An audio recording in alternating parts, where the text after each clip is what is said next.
Welcome back, ladies and gentlemen. Here we are in game number 2 between Gosu's Pokebuni and SaSe. This time we're here on Antigua Shipyard, spawning in the upper right-hand spawn location. We've got our red Protoss player SaSe, and then over here in the lower left-hand spawn position, the blue Terran player Pokebuni.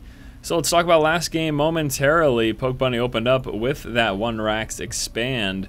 In doing so, just sitting on Marines early game, we saw some very nice early game aggression from SaSe, pushing out with his Zealot as well as a Stalker, and he did some pretty significant damage early on. I know he killed, I think it was like 3 Marines and an SCV. I mean, that's pretty intense, to be perfectly honest with you. Now, what happened after that was Pokebuni then, he continued along his way, worked his way up to a normal bio Marine Marauder. We saw SaSe go with a 4-gate Robo with his expansion. It was a 1-gate into expand into 4-gate Robo. He then pushed out with a secondary push, which did again more damage. He killed off a few units, but biggest thing that it was able to do was to pull a ton of SCVs off the line from the threat of that engagement. And then, I mean, from that point forward, SaSe just maintained his lead. We saw some very nice actual fights there, and good positioning using force fields and everything like that. SaSe did a great job last game, so hats off to him. But now let's get into this game. Got that gateway coming on through. We'll be seeing that assimilator. There it is, coming on down right now. He's scouting firstly cross-positional, and he will be scouting out Pokebuni immediately.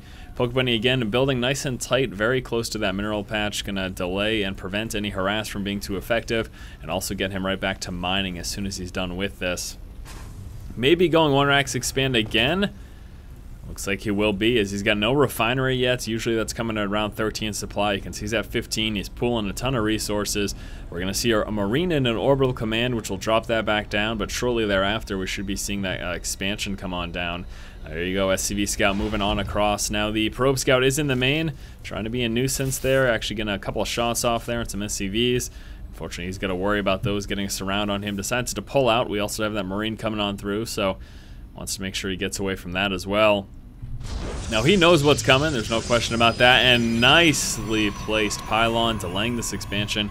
He should be canceling that. I don't expect it to go on fully through, but he's delaying this expansion as long as is possible. Oh man, how frustrating is that? Is he going to cancel it? There we go, cancels it. It's going to allow Pokebuni to drop the expansion. Why would he want to cancel that? Well, because he won't lose as many resources. If he let that go through, it would have been a guaranteed 100 minerals lost. Instead, he just lost a few, as he gets a majority of that back from canceling. Back over here, we got SCV Scout dancing about. You can see right now a couple of things. There's only one guy on the 2 guys on the gas over there. There's only 1 assimilator, but most importantly, he spots this Nexus. So he knows, okay, there's a 1-gate expand coming from my opponent's SaSe. So everything is looking pretty much mirrored from last game. Now, in addition to that, yeah, it's pretty much as mirrored as it could be. We don't have a Zealot early on, but we're going to be seeing 2 Stalkers, and SaSe will be pushing out with that. Opting out of the Zealot this game, that allowed him to get that Nexus a little bit sooner, as he saved those 100 minerals from producing a Zealot to drop that Nexus quicker. The early Stalker could be a problem here. Hopefully Pokebuni does get up a bunker. Right now he's coming out with actually 2 more racks and dropping 2 refineries at the same time. Now these 4 Marines at the high ground might do actually okay, because the Stalker has to break that plane to see these Marines. Let's take a look at this here. Watch a Stalker go through. The second he breaks the plane, he's going to be within range of the Marines, and if he pulls away, he can't shoot. So that's perfect positioning there for the Marines by Pokebuni. It prevents the Stalker from being able to basically kite around those Marines, taking advantage of his range and speed advantage. So very, very nice there by Pokebuni, a good alternative to having to come out with that bunker. And since there's no Zealot, he doesn't have to worry about pulling these back, and he can hold this line to prevent that Stalker from pretty much doing any damage whatsoever. Stalker and Sentry guarding the front here, protecting against any possible secondary scouts that Pokebuni may try to move on in with. Now we do have a gateway coming on through, as well as a robotics over here for SaSe. I'd be too surprised if we saw 1 more gateway, maybe even 2 more gateways from him. Warp Gate research almost done there. He's also got another Sentry coming on out. Back over here for Pokebuni, it's just going to be sticking with the bio here on the onset. He's got Stim Pack research coming through. We should be seeing some more attachments over here shortly. Have to expect, unless he's going to go straight into a factory. That is another option for him as well. Engineering bay getting placed over here at the front. And still nothing. There we go. More attachments again drop down. A reactor and a tech lab over here for Pokebuni. So going to be doing the standard 2 racks with tech lab, 1 racks with reactor, and then we'll probably see that factory after that as he works his way up into medevacs. Now back over here for SaSe. Look at this, opening up with War Prism play. We're going to be seeing some drop harass from him. It's going to be what is expected from here. Now, although no one has control of the tower, since that Stalker's there, SaSe knows that Pokebuni doesn't have anything moving across the middle, so he's really not too concerned. He's actually going to move up and check, really. I think he might be doing that. He's a little bit of mobilization there from the Stalker. War Prism is out, so let's see what is going to transpire here. He lifts up 2 sentries and a couple of zealots. Now, Sentry plus Zealot is a really great effective way of harassing a resource line, because you can use those Zealots to really start to demolish the workers, and then the Sentries to try to prevent them from escaping, but also prevent any reinforcements from preventing your Zealots from killing those SCVs. It's a really effective combination there, and SaSe moving out very early. Now, with that said, this is pretty much all he has right now, so he does have to, at the very least, do some damage to pay for the fact that he built a War Prism and that he's throwing units. I mean, these units are pretty much guaranteed dead. The War Prism isn't very good at lifting things up in a flash and heading back home just because of that cooldown time. But here we go. Let's see how much damage he's going to be able to do, trapping those SCVs in. And the Zealots go to town. Very effective drop so far. Another force field gets dropped, just forcing them all into this one position, lifting up that one Zealot as it was injured. He's going to be pulling the rest back home. This is a very effective harass here from SaSe. Oh my gosh. He's going to lose a War Prism, though, not paying attention. SaSe making a big mistake there, unfortunately. He definitely could have gotten away with that. Ends up losing the War Prism. But let's take a look. How effective was that for him? In terms of resources lost, he has lost quite a bit more, losing the War Prism and all the units in it, but he also killed off 8 workers, so that's kind of the trade-off right there. And he did manage to hurt Pokebuni's economy a little bit. Pokebuni is moving across the map right now. He's got a few Marines and a Marauder. That Stalker is heading back home. We've got 2 observers over here. One of SaSe's observers heading into the main just to check. He wants to, I'm pretty sure he's going to be paying attention to the starport here just to see when and if Vikings are coming out. He should be expecting medevacs right now. Way too early for Pokebuni to try to go for Vikings. He hasn't dropped a scan, it doesn't look like. He really hasn't checked this main in quite a while, so Pokebuni still isn't really sure what he's up against.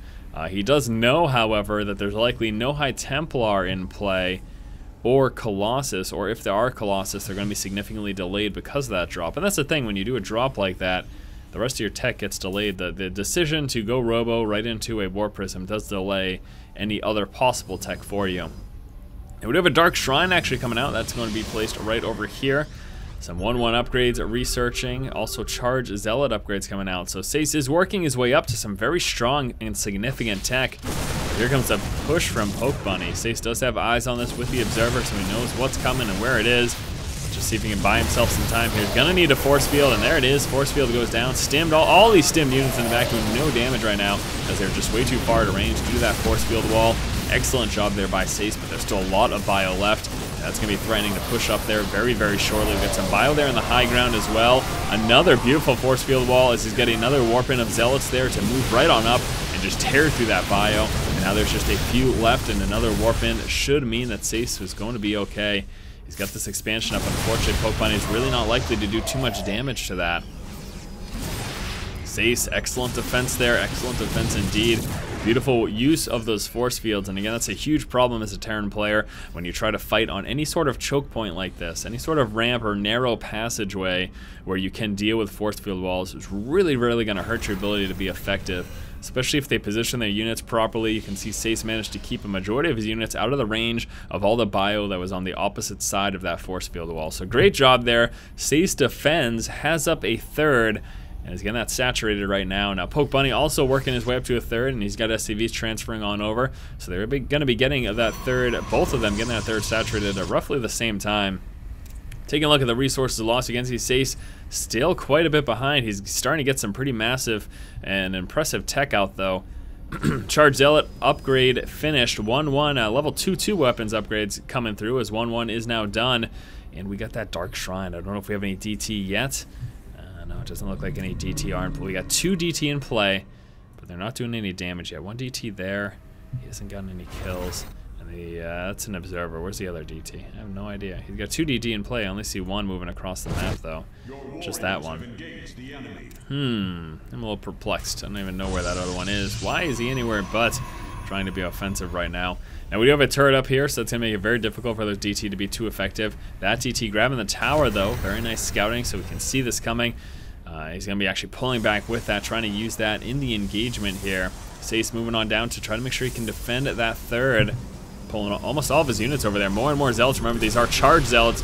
They'll be coming through. Scan, spots Dark Templar. He takes that out first. Charged Zealots trying to push forward. Bio's going to be stimming up and pulling back, doing that concussive shell stim pack kiting there, trying to stay away from the Zealots as much as possible. Only a few sentries left, so we're not going to be seeing a lot of force fields, but a couple nicely placed force fields trapping a lot of those Marauders right there. And now the Marauder force is very, very small, and this really isn't looking that good for Pokebuni. SaSe has a very strong army and is continuing to chase this bio, stimming up, and will be continuing to utilize those concussive shells. And actually, with that extra speed from that stim, makes it back home safely. But he lost a bit there. And with that engagement, SaSe actually managing to get things a little bit more even. He's still a little bit behind, but he's getting a little bit more in his favor now. We've got a bunch of High Templar out already. The Psionic Storm research is coming through. Why would he get this first? Well, getting it first lets those High Templar accumulate some energy, so that looks to be what SaSe was doing. He does have a drop planned, probably will be hitting this third here. If you imagine those two Zealots plus a couple of Storms, that would lay waste to a lot of this. So we'll see how effective he is going to be with that. We do have Pokebuni moving on down there. Did he scout that drop coming? I highly doubt it. Because that drop was taking place over here, unless he managed to drop a scan somewhere while that Warp Prism was in transit. Yeah, it doesn't look like he is just actually going back to re-rally. The Warp Prism is continuing to make its way towards that third base, and that bio is going to be really, really out of position. This should be a very effective drop here from SaSe. Observer over here does spot the forward moving forces of Pokebuni, so again, SaSe is going to know what's coming. Scan, scouts the army. He knows High Templar and Archons are here, so he's going to have to just be wary of positioning, try to make sure he spreads out his forces. You don't want to clump up against Archons or High Templar. The Storm plus the splash damage from those Archons can be pretty devastating. Pokebuni will be taking out these rocks and preparing to push into that third. SaSe has a proxy pylon over here. Here comes the drop, though. Watch this. Oh, man. Storms. So effective. The Zealots are going to stay there to try to do as much damage as they can. But right there, 23 workers killed. SaSe. Beautiful drop, sir. Beautiful drop indeed. That was very, very effective. What a rough situation there for Pokebuni. Taking a quick look at the income tab. SaSe, as a result of that, eking a little bit ahead. It's a tug-of-war back and forth, but SaSe does appear to have that slight advantage. Those mules of that Terran player, oh, shake your fist at them in anger. Yeah, they definitely help try to even the odds there. You drop a couple of mules and you can get your mineral gathering up pretty significantly, but that was a very, very effective drop, doing a lot of damage, killing off a ton of workers, and really setting Pokebuni behind. We're going to have an engagement here in the center of the map in just one moment. This is going to be one of those moments where I drop the window for it. And we get also a drop coming over here, so I will not be dropping this pane so that I can keep an eye on the minimap. Zealots in the main at the same time. Here comes the engagement. Nice storms. We've seen some major EMPs. Managed to hit a few of those High Templar, but a few of them have enough energy left for another storm. We got one more storm available, two more storms getting dropped on the bio. The bio walks through that, continuing to try to drop EMPs. SaSe is retreating right now. He's still got these Zealots in the main, even taking out those SCVs. This Warp Prism probably wants to drop those High Templar there for another drop, and there we go. Bio's still in the middle. High Templar pushing forward. Gonna be another wave of storms here. There should be. Whoa, Miss Micro loses those High Templar. I think he was paying attention over here. That's why. Huge storms on the resource line. Charged Zealots pulling forward. Pokebuni is in a very, very tough spot right now. He's going to be losing his forces in the middle. Took significant losses over here. He's got DT in his main now, as well as a ton of Zealots. We got Bio pulling on down to try to deal with that. The engagement in the middle has been won by SaSe. SaSe doing a lot of damage over here. So far, killed 51 workers this game. You take a look at the resources lost. Pokebuni is now pretty far behind. We got some DT getting warped in over here, and Pokebuni is going to have a very difficult time defending against all of this. His main is almost taken care of, but two more DT get warped in. More and more harass coming over here from SaSe. What an impressive game here from SaSe, doing a phenomenal job. I mean, he's spreading Pokebuni so thin. There's the GG. Another very impressive game here from SaSe. He ends up taking the best-of-3 series 2-0. Unfortunately, Pokebuni wasn't able to manage to pull out a win, although he did what he could. We saw some just very effective Warp Prism harass from SaSe and really demolished the economy of Pokebuni, plus those two Warp Prisms warping in units, destroying production buildings. It was a rough time. Alright guys, thank you for watching. Hopefully you enjoyed this series. As always, if you like the content, please subscribe. Thanks again guys. Keep watching and keep owning.